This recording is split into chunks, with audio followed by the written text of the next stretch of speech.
The hour. It looks like business as usual isn't so usual anymore. Thanks to the latest government regulations, everyday tasks could now be considered a crime. Yeah, Maria Bartiromo says it's about to have a big impact on the hiring process. You know, when you look at this, Maria, good morning to you. Hi. The Code for Federal Regulations, it's over 175,000 pages, and there are almost 5,000 federal crimes that you could possibly commit in there. Yeah, and that is why increasingly what you're seeing is business is hiring virtually all of their new hires are in the legal department. So, you know, you for example, you look at the major banks. They've got like 2,000 people in compliance, another 5,000 people in money laundering, so that they can ensure that they have enough people making sure that there are no laws broken, right. Because there are so many things that could happen that could put these major businesses, you know, in the spotlight. So these things were against the law before, but now they have become federal crimes. That's absolutely right. And not only that, but you're seeing a massive crackdown.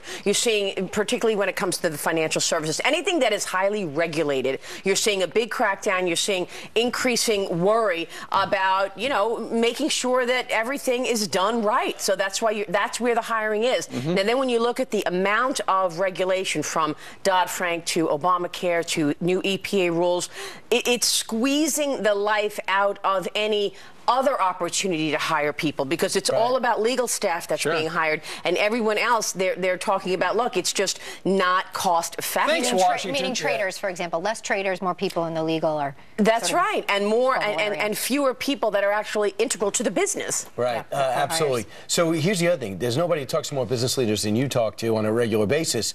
If you have a universal truth, it's just too much regulation, no matter what their political sway is.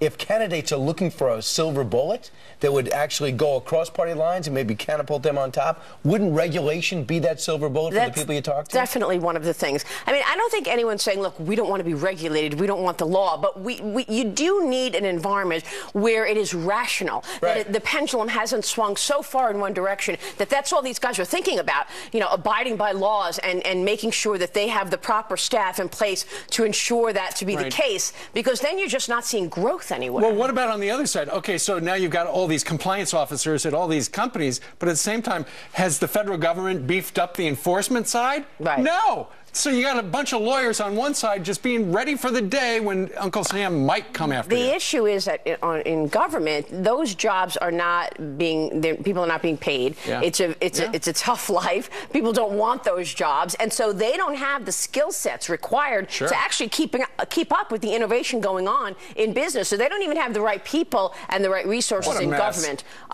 overseeing this. Well, you're going to start your show shortly.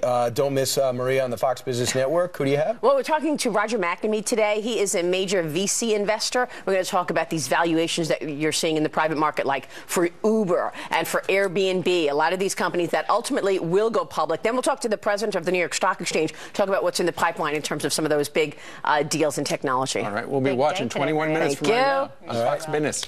All right, welcome to Monday, 21 minutes.